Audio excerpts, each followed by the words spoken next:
Hello दोस्तों, आज है 15 जनवरी 2025 दिन बुधवार का। हिंदी तिथि माघ कृष्ण द्वितीया। और आइए बात करते हैं आज के मुख्य समाचार, बड़ी खबरें, देश और दुनिया का ताजा अपडेट लेकर हाजिर हो गए। आज का ये वीडियो भी बहुत ज्यादा महत्वपूर्ण और स्पेशल होने वाला है। किसान भाइयों के लिए, कर्मचारियों के लिए, युवाओं के लिए, पढ़ने वाले बच्चों के लिए, प्राइवेट जॉब करने वालों के लिए, आम जनता से जुड़े कई महत्वपूर्ण बड़े फैसले अलग अलग राज्यों की ओर से अपडेट जानेंगे। वीडियो में आपको बहुत मजा आने वाला है। पूरा वीडियो आप ध्यान से आखिर तक जरूर देखते रहिएगा, है ना। तो बिना टाइम विलंब के शुरुआत करते हैं आज की पहली बड़ी खबर। सबसे पहले तो आपको बताएं कि महाकुंभ 2025 का पहला शाही स्नान मंगलवार को हुआ और एक अनुमान के अनुसार करीब 3.5 करोड़ लोगों ने इस पवित्र मौके पर संगम में डुबकी लगाई है। चप्पे चप्पे पर पुलिस तैनात रही और कैमरों की भी नजर रही। यानी महाकुंभ में मकर संक्रांति के अवसर पर पहले शाही स्नान के दौरान संतों समेत 3.5 करोड़ श्रद्धालुओं ने संगम में डुबकी लगाई है। महाकुंभ 2025 के दौरान बड़ी संख्या में विदेशी श्रद्धालुओं ने भी संगम में आस्था की डुबकी लगाई। विदेशी श्रद्धालु भी सनातन के रंग में रंगे नजर आए। हर हर महादेव और जय मां गंगे के जयकारे लगाते दिखे। वहीं योगी सरकार की ओर से अमृत स्नान पर्व के दौरान आसमान से फूलों की बारिश भी की गई, फूल बरसाए गए। यानी आजकल उत्तर प्रदेश के प्रयागराज में महाकुंभ मेले के दौरान आस्था के विविध रंग देखने को मिल रहे हैं। महाकुंभ में देश से ही नहीं बल्कि विदेशों से भी कई श्रद्धालु आए हैं और सभी श्रद्धालु खुद को सौभाग्यशाली बता रहे हैं। कह रहे हैं कि वो खुद को भाग्यशाली मानते हैं क्योंकि उन्हें महाकुंभ में आने का मौका मिला है और यहाँ आकर उन्हें आनंद की अनुभूति प्राप्त हो रही है, जिसे शब्दों में बयां नहीं किया जा सकता है। इटली से आए एक व्यक्ति ने बातचीत के दौरान अपने अनुभव बताए और कहा कि मुझे आकर यहाँ आनंद की अनुभूति प्राप्त हो रही है। इसके अलावा मैं खुद को ऊर्जावान भी महसूस कर रहा हूँ और ये मेरे लिए व्यक्तिगत तौर पर एक अच्छा अनुभव है। महाकुंभ की भीड़ को देखकर आर्मी को भी बुलाया गया। डीजीपी ने कहा कि सीएम ऑफिस सहित सभी कंट्रोल रूम रेड अलर्ट पर हैं। वहीं पानी में घोड़ों पर जवान तैनात रहे। गहरे पानी में कोई न जा पाए, श्रद्धालु सुरक्षित स्नान करें, जवानों ने कड़ी नजर रखी। वहीं आपको बताएं, महाकुंभ के लिए एयर इंडिया ने दिल्ली से प्रयागराज तक डेली फ्लाइट शुरू करने का भी ऐलान किया है। 25 जनवरी से 28 फरवरी तक ये सुविधा यात्रियों को बिना किसी परेशानी के महाकुंभ पहुंचने में मदद करेगी। आपको बताएं, 13 जनवरी 2025 से महाकुंभ मेला शुरू हो चुका है, जो 26 फरवरी तक चलेगा और इस दौरान करोड़ों श्रद्धालु देश और विदेश से प्रयागराज पहुंचेंगे। महाकुंभ में श्रद्धालुओं के सफर को आसान बनाने के लिए कई इंतजाम किए गए हैं और अब एयर इंडिया ने दिल्ली से प्रयागराज के लिए भी डेली फ्लाइट का ऐलान कर दिया है। 25 जनवरी से 28 फरवरी तक ये सुविधा मिलेगी। चलिए आगे बढ़ते हैं। बड़ी खबर, गोरखपुर में गुरु गोरखनाथ को चढ़ाई 2000 क्विंटल खिचड़ी, 15 लाख श्रद्धालुओं ने दर्शन किए हैं। मकर संक्रांति पर पहली बार हेलीकॉप्टर से भी फूल बरसाए गए। एचएमपीवी के देश में 18 मामले, पांडिचेरी में एक बच्चा और पॉजिटिव मिला है और अब तक यहाँ 3 मामले हो चुके हैं। गुजरात में 4 मामले हैं। एचएमपीवी के देश में कुल 18 मामले हो गए। राज्यों ने भी सतर्कता बढ़ाई हुई है। चलिए आगे बढ़ते हैं। बड़ी खबर देखिए, सिंगापुर के राष्ट्रपति 5 दिन की यात्रा पर मंगलवार रात नई दिल्ली पहुंचे हैं और उनका यह दौरा भारत और सिंगापुर के बीच कूटनीतिक संबंधों के 60 साल पूरे होने के अवसर पर हो रहा है।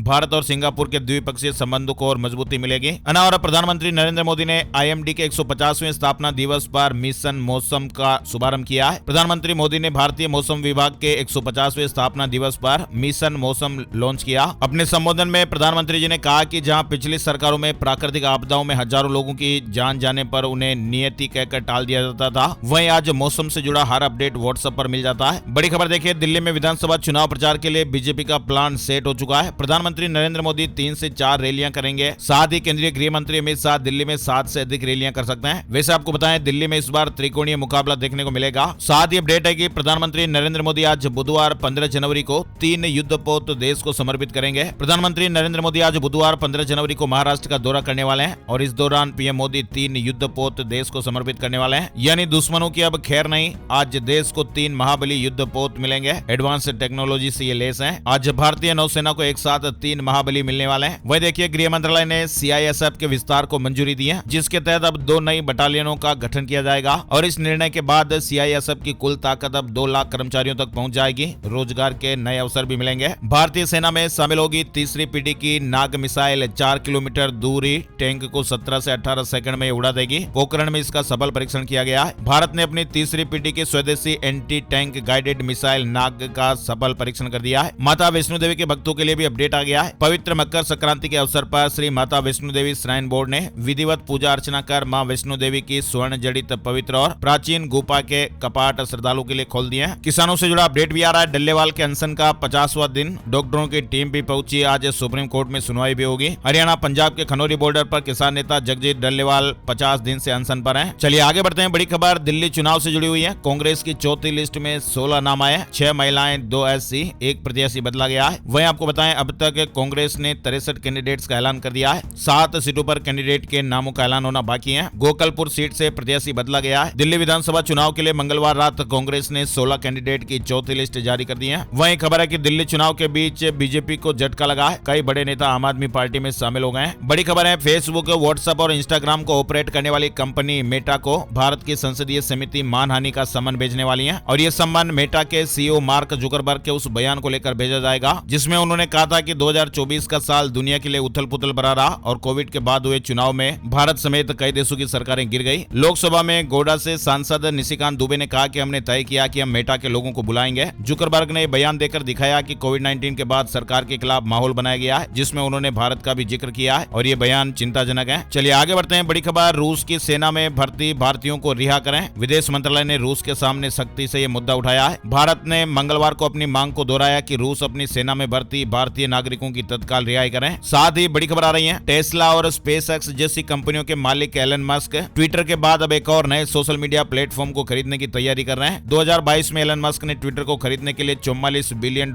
की मोटी रकम चुकाई थी और ये सौदा नकद हुआ था। ट्विटर को खरीदने के बाद इसका नाम भी बदल दिया गया, लेकिन अब एक लेटेस्ट रिपोर्ट आ रही है जिसमें कहा जा रहा है कि Elon Musk Chinese short video platform TikTok को खरीदने की तैयारी कर रहे हैं। अब देखते हैं आगे क्या होता है। वहीं बड़ी खबर आ रही है, स्पेन में भारतीय प्रवासियों को संबोधित करते हुए विदेश मंत्री एस जयशंकर ने विश्व में भारत की वर्तमान स्थिति का जिक्र किया है। उन्होंने कहा कि भारत और स्पेन के संबंध महत्वपूर्ण प्रगति के शिखर पर हैं। हम क्वाड का हिस्सा भी है और ब्रिक्स का भी। सभी देश भारत के साथ अच्छे संबंध बनाए रखना चाहते हैं। वहीं देखिए, मार्क जुकरबर्ग ने कहा मोबाइल का दौर जल्दी खत्म होगा, हर हाथ में ये गजेट आने वाला है। मेटा के सीईओ मार्क जुकरबर्ग ने एक और बड़ा दावा किया है। वैसे तो आज अधिकतर लोग स्मार्टफोन का इस्तेमाल कर ही रहे हैं, लेकिन मार्क जुकरबर्ग के मुताबिक ये दौर जल्दी खत्म होने वाला है। जुकरबर्ग ने तकनीकी दुनिया में एक नई क्रांति का दावा किया है और उनका यह मानना है कि पिछले 3 दशकों से हमारे जीवन का अभिन्न हिस्सा रहे स्मार्टफोन जल्दी स्मार्ट ग्लासेज के आगे फीके पड़ सकते हैं। यानी मोबाइल फोन आया टेक्नोलॉजी के जमाने में और वे मोबाइल फोन भी पीछे जाने वाला है। करीब 30 सालों से मोबाइल फोन, स्मार्टफोन ने हमारी जिंदगी को बदल दिया है, लेकिन अब जैसे जैसे टेक्नोलॉजी आगे बढ़ रही है और उपभोक्ताओं की प्राथमिकताएं बदल रही हैं, स्मार्टफोन जैसे बड़े उपकरण भी अब पुराने पड़ सकते हैं। स्मार्ट ग्लासेज का भविष्य आने वाला है जिसमें आपको मोबाइल जैसे डिवाइस को साथ रखने की भी झंझट खत्म हो जाएगी। अनावर एक देश एक चुनाव, इसी के पास वेयर हाउस की कमी,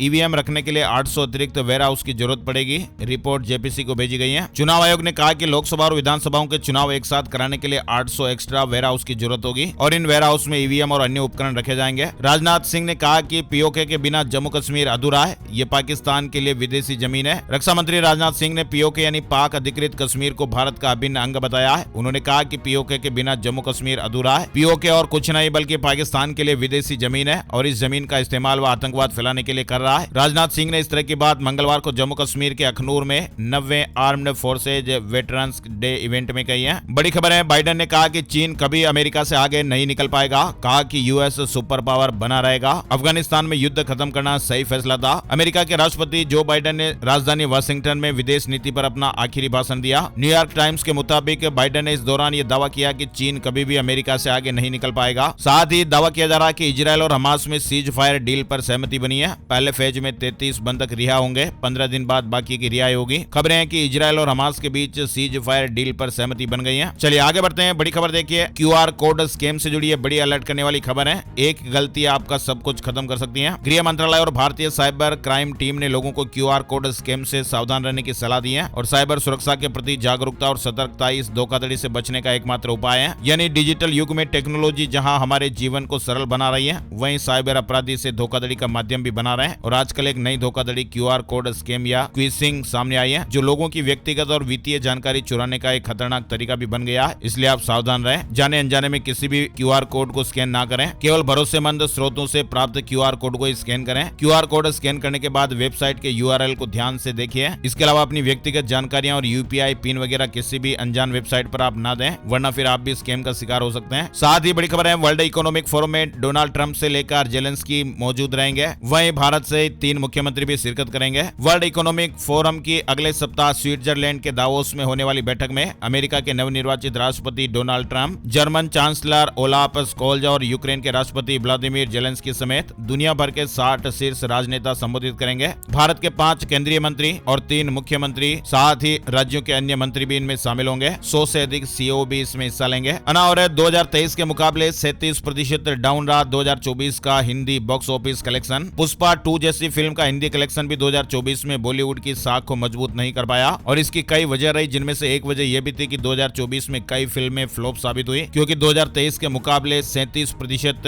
हिंदी बॉक्स ऑफिस कलेक्शन 2024 में डाउन रहा है। और दुनिया के सबसे अधिक मार्केट कैप वाले 25 बैंकों में शामिल हुए 3 भारतीय बैंक। दुनिया में सबसे अधिक मार्केट कैप वाले शीर्ष 25 बैंकों में भारत के HDFC बैंक, ICICI बैंक और स्टेट बैंक ऑफ इंडिया ने जगह बनाई है। ये जानकारी एक रिपोर्ट में सामने आई है। और हफ्ते में 50 घंटे काम करने वाले भारत में सबसे ज्यादा है, रूस में 2% से भी कम है और कमाई हमसे 2.5 गुना अधिक है। दरअसल इंटरनेशनल लेबर ऑर्गेनाइजेशन ILO के ताजा आंकड़ों के मुताबिक भारत उन देशों में शामिल है जहां पर काम के घंटे सबसे ज्यादा होते हैं। वहीं देखिए बड़ी खबर आ रही है, प्रतिनियुक्ति पर केंद्र में नौकरी की तो पेंशन, केंद्रीय वेतनमान पर नहीं। सुप्रीम कोर्ट ने यह साफ किया है। सुप्रीम कोर्ट ने कहा कि प्रदेश सरकार के कर्मचारी द्वारा केंद्र सरकार के किसी विभाग में प्रतिनियुक्ति के आधार पर की गई सेवा उसे पेंशन का हकदार नहीं बनाती है। कर्मचारियों के लिए जरूरी अपडेट है। इसके अलावा बड़ी खबर देखिए, यूको बैंक समेत इन 5 सरकारी बैंक को लेकर सरकार ने बड़ा फैसला लिया है। 2000 करोड़ रुपए के QIP को मंजूरी दी गई है, यानी सरकार ने 5 सरकारी बैंकों में हिस्सेदारी बिक्री की योजना को मंजूरी दे दी है। CNBC TV 18 के सूत्रों के हवाले से जानकारी सामने आ रही है। बड़ी खबर देखिए, टाइम पर सैलरी, इंश्योरेंस और सुरक्षा की गारंटी दें।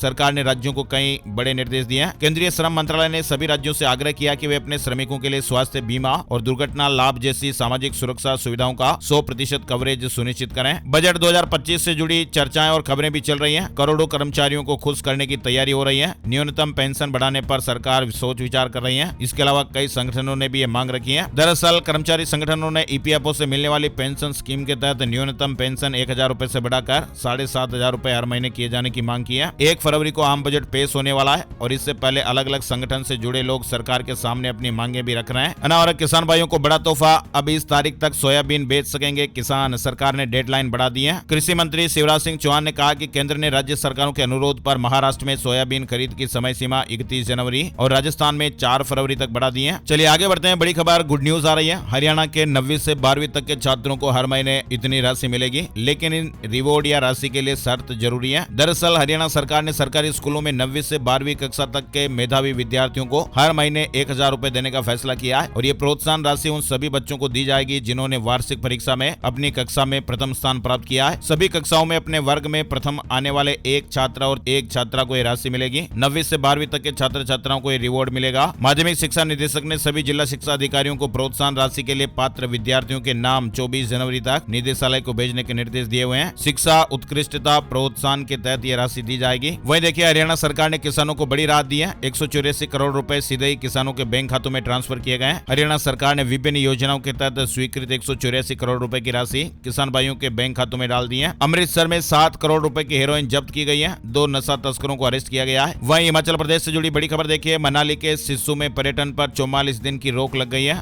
देव प्रतिबंध के चलते साहसिक गतिविधियां बंद की गई हैं। कोकसर और गोंदला जा सकेंगे पर्यटक। हिमाचल प्रदेश के मनाली स्थित लाहौल घाटी में स्थित प्रसिद्ध पर्यटन स्थल सिस्सू में 16 जनवरी से 28 फरवरी तक सभी पर्यटन गतिविधियों पर रोक लगा दी गई है। वहीं बड़ी खबर देखिए, भारत सरकार की new and renewable energy ministry ने प्रधानमंत्री सूर्यघर मुफ्त बिजली योजना को लेकर नई गाइडलाइंस जारी की है और इसमें स्कीम के तहत छत पर सोलर सिस्टम लगाने के लिए 2 और पेमेंट के तरीकों को मंजूरी दी गई है। यानी इन तरीकों से ये सुनिश्चित होगा कि सोलर पैनल लगाने में पैसों की दिक्कत नहीं आएगी। सरकार ने 2 नए ऑप्शन दिए हैं। डिटेल आपको स्क्रीन पर दिखाई गई है। वहीं EPFO का नया अपडेट भी सामने आ रहा है। अब इस काम के लिए आपको नहीं जाना पड़ेगा HR के पास। बड़ी खबर है, अब कर्मचारियों को KYC के लिए कंपनी के अप्रूवल की जरूरत नहीं होगी। अब कर्मचारी खुद से ही सेल्फ अटेस्टेशन के जरिए KYC कर पाएंगे। प्राइवेट जॉब करने वालों के लिए जरूरी डेडलाइन EPFO से जुड़ी खबर है। सरकार की ELI स्कीम का लाभ पाने के लिए 15 जनवरी तक आपको ये काम करना है। EPFO मेंबर्स को ELI स्कीम का लाभ पाने के लिए अपना UAN नंबर एक्टिवेट करना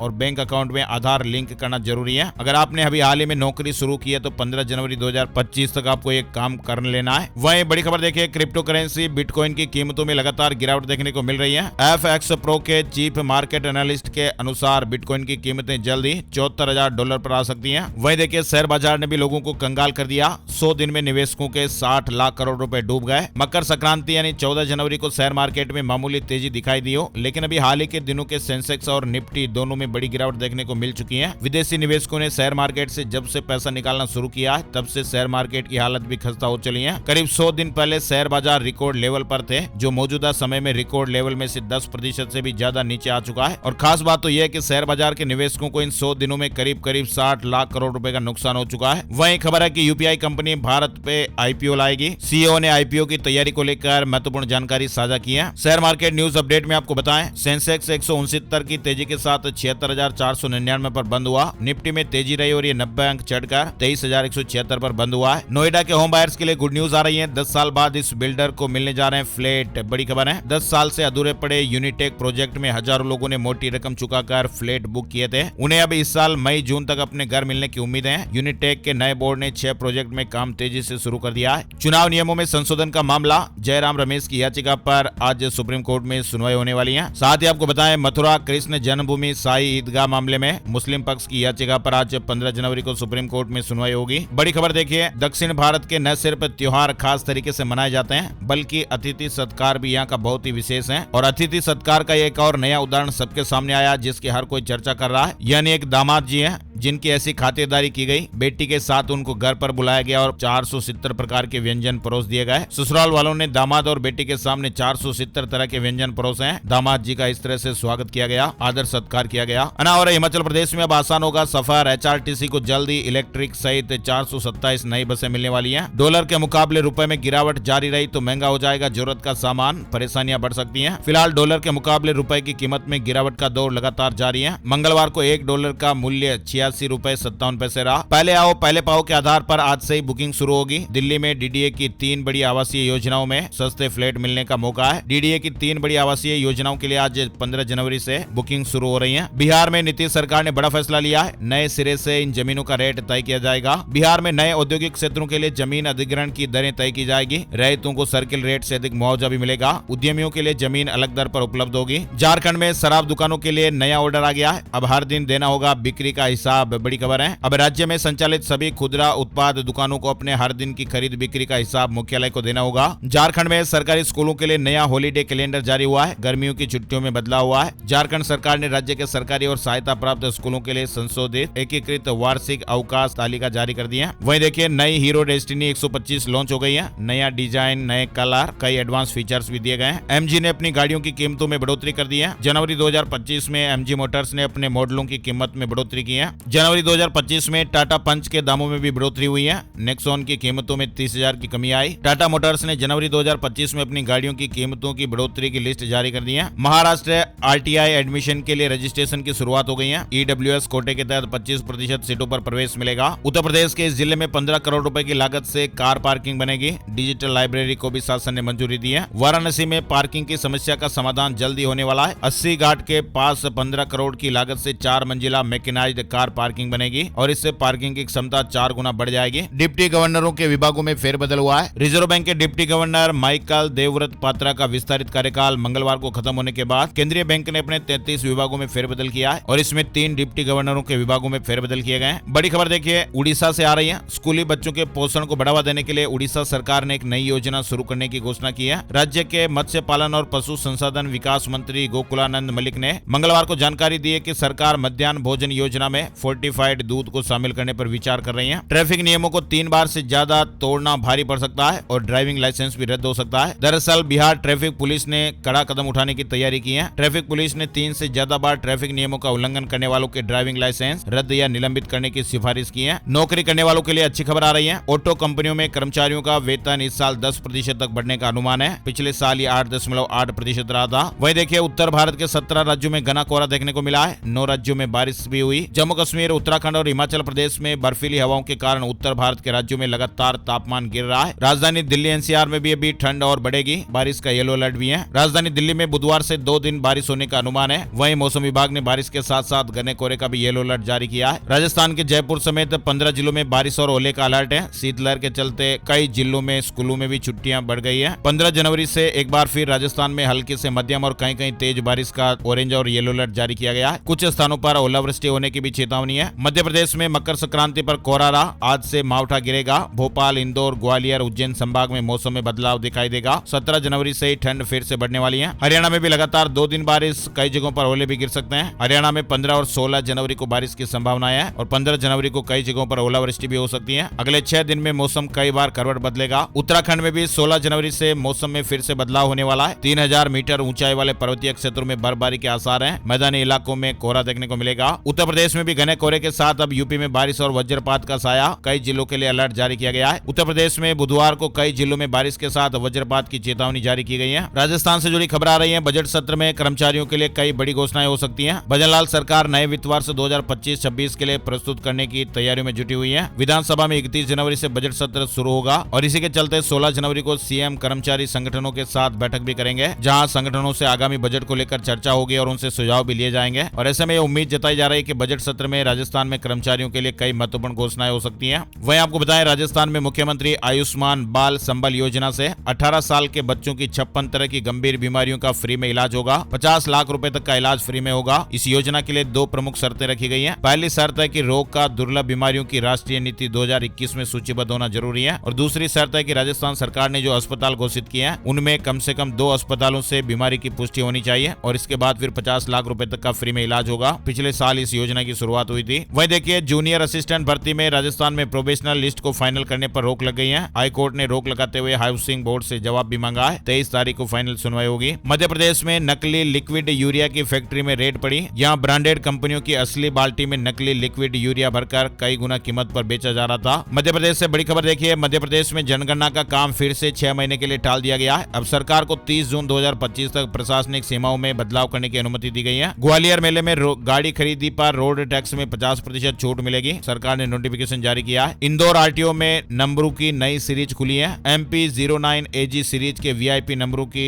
नीलामी शुरू हुई है। गुरुवार शाम को रिजल्ट आएंगे। छत्तीसगढ़ में OBC आरक्षण को लेकर विरोध बढ़ा है। पिछड़ा वर्ग समाज ने रोस्टर जलाया। 17 जनवरी को मंत्री और सांसद का निवास भी घेरेंगे। कोंडागांव में छत्तीसगढ़ सर्व पिछड़ा वर्ग समाज ने आरक्षण को लेकर अपना विरोध तेज कर दिया है। आइए अब आपको बताते हैं gold price today, silver price today, सोने चांदी के भाव। सोने की कीमतों में मंगलवार 14 जनवरी को गिरावट देखने को मिली। 10 ग्राम 24 कैरेट सोना 283 रुपए घटकर 78,025 रुपए पर आ गया। वहीं 1 किलो चांदी की कीमत 1400 रुपए घटकर 88,400 रुपए प्रति किलो हो गई है। आइए अब आपको बताते हैं कि सितारे क्या कुछ कह रहे हैं। आज का राशिफल जानते हैं। आज 15 जनवरी बुधवार को प्रीति और मातंग नाम के शुभ योग बन रहे हैं, जिससे वृष और मीन राशि के लोगों को सितारों का साथ मिलेगा। कर्क राशि वालों की तरक्की की संभावनाएं है। सिंह राशि वालों के बिजनेस का अधूरा काम भी पूरा हो सकता है। तुला राशि वालों का रुका हुआ इनकम सोर्स शुरू हो सकता है। इस राशि के नौकरी पेशा लोगों को नई जिम्मेदारियां मिलने के योग भी हैं। वृश्चिक राशि के लोगों को बिजनेस में फायदा मिल सकता है। इनके अलावा मेष राशि के नौकरी पेशा लोगों को एक्स्ट्रा काम करना पड़ सकता है। मिथुन राशि वालों के बिजनेस की समस्याएं थोड़ी बढ़ सकती हैं। तो ये थे दोस्तों आज के मुख्य समाचार, बड़ी खबरें, हेडलाइंस और सुर्खियां, अपडेट। वीडियो कैसा लगा कमेंट करके जरूर बताइएगा। अपने यार दोस्तों और मिलने वाले जान पहचान वालों के साथ भी इस वीडियो को आप जरूर शेयर कीजिएगा। फेसबुक और व्हाट्सएप पर आप इस वीडियो को ज्यादा से ज्यादा शेयर कर दीजिएगा, ताकि हमें मोटिवेशन मिलता रहे और हर रोज ऐसी ताजा खबरें देखते रहें। एक और नई जानकारी और नए वीडियो में फिर मिलते हैं। तब तक के लिए जय हिंद, जय भारत, वंदे मातरम।